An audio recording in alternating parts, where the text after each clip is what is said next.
Welcome back, my friends, to TFT Hyper Roll with Autarch. And before the next series of videos, which is going to be all about 3-star 4 costs, I want to do another one based on just randomness. You've no doubt had to suffer through this portal where you get a random Sentinel.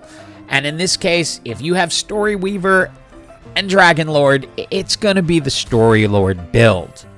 Now let's look at the first set of augments, and unless something that is Dragonlord, Storylord jumps out, which it doesn't, we have another Wandering Trainer. So let's just go ahead and add to the randomness wackiness.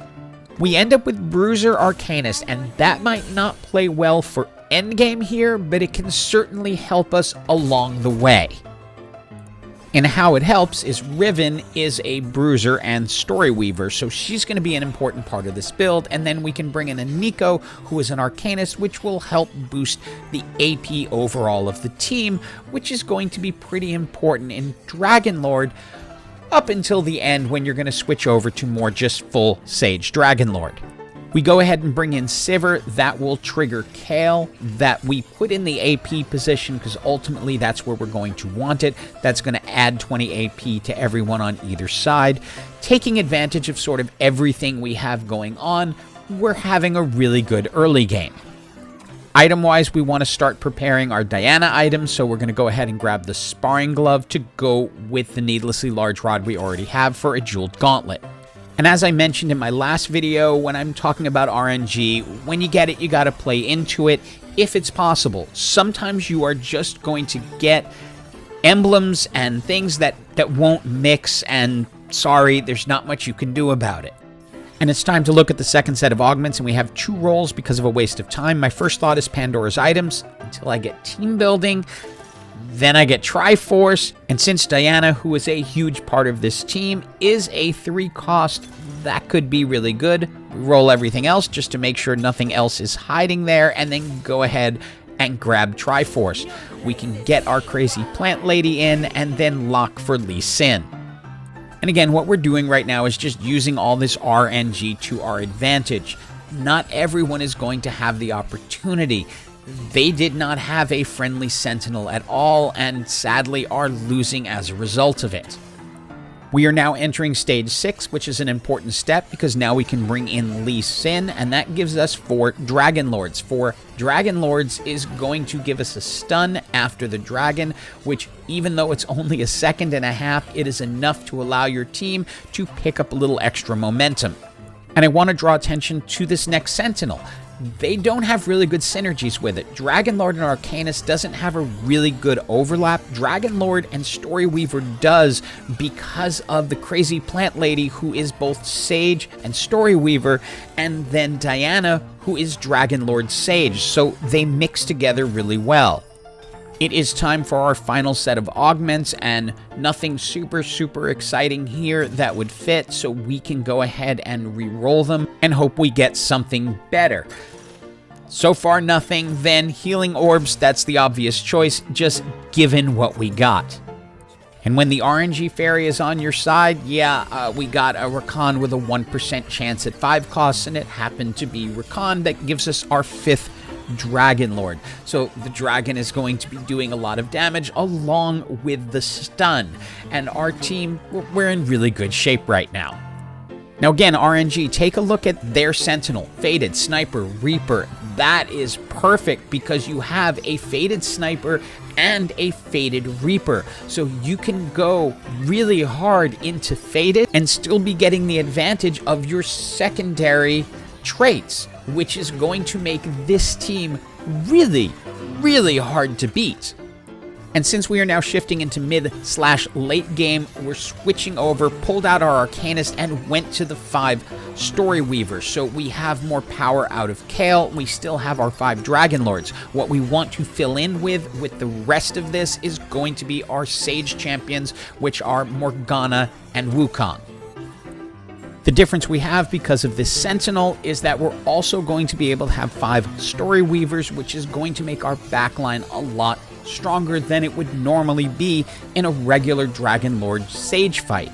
So that gives us a really distinct advantage. Now, I want you to kind of watch the health of everyone as this goes down, because this is how these Sentinels usually end up working out. First off, we are into the top 4.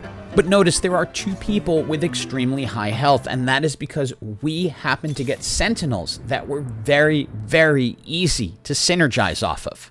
Time for an item choice, and I want AP and casting on Rakan, so Spear of Sojin is an easy choice.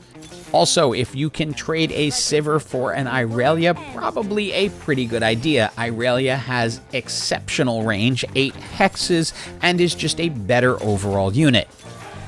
And you'll notice sort of a theme as we go. If you got a mythic emblem on your Sentinel, you are probably getting into the top 4, because it gives you the advantage of being able to get your mythics up to their shiny level much sooner than you otherwise would have. And it's going to make you very hard to beat until you get to endgame as to whether you get to the 10 mythics or not.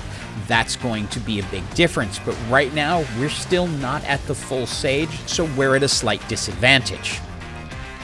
The other person in the group is the one from earlier that we saw with the Faded Sniper Reaper that has so many built-in synergies.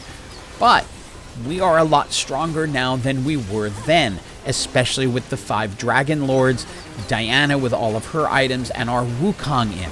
So we ultimately can get just ahead of them and manage to get a victory this time because we have a more complete team.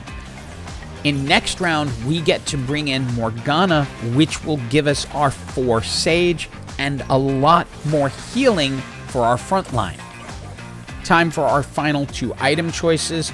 First one is going to be Bloodthirster going on Wukong, because that is just a fantastic item for Wukong. We're hoping to get him up to 2 stars, but he's not there yet. We did 2-star our Rakan. We're looking through just to see what else we can pick up, and don't quite have everything we need. Here, nothing really fantastic, but putting a Spear of Sojin on Morgana certainly won't hurt. That will allow her to chill more people more quickly, which should allow our team to get a jump on people. We are facing the Ghost team of the Mythic team, so this will not be a really great indicator of whether we can beat them in an actual straight-on fight, but we'll see what kind of position we're in and if it's going to be really close or if it's going to be far. They also could be knocked out by the Reaper, Sniper, Faded team. However, I doubt it given how much power they have. It does look like we have a pretty good jump on them given the amount of our champions that are alive at the end of that fight. But again, it was just the Ghost team. And we are left against the Mythic team, but we have huge advantages going for us. We have the 2-star Irelia, and we have a Wukong that we're waiting to change to 2 stars, and we have 2 lives left. If we lose this fight, we come back with a 2-star Wukong. So it'll depend here. However, Irelia, she's very strong, even when she's not in a full duelist position, but she is at least getting the duelist buff thanks to Lee Sin, because he's Dragonlord / duelist. So she's getting a little bit extra speed. And you can see it makes a huge difference. And you can also see the difference between the Ghost team and the regular team as they knock us down much further than they did when it was the Ghost team. But still, now that we have the 2-star Irelia and our Diana, it is soon GG for everyone. Hope you enjoyed this video and this little adventure in RNG. We're going to jump into some 3-star 4-cost next. As always, have an absolutely awesome day.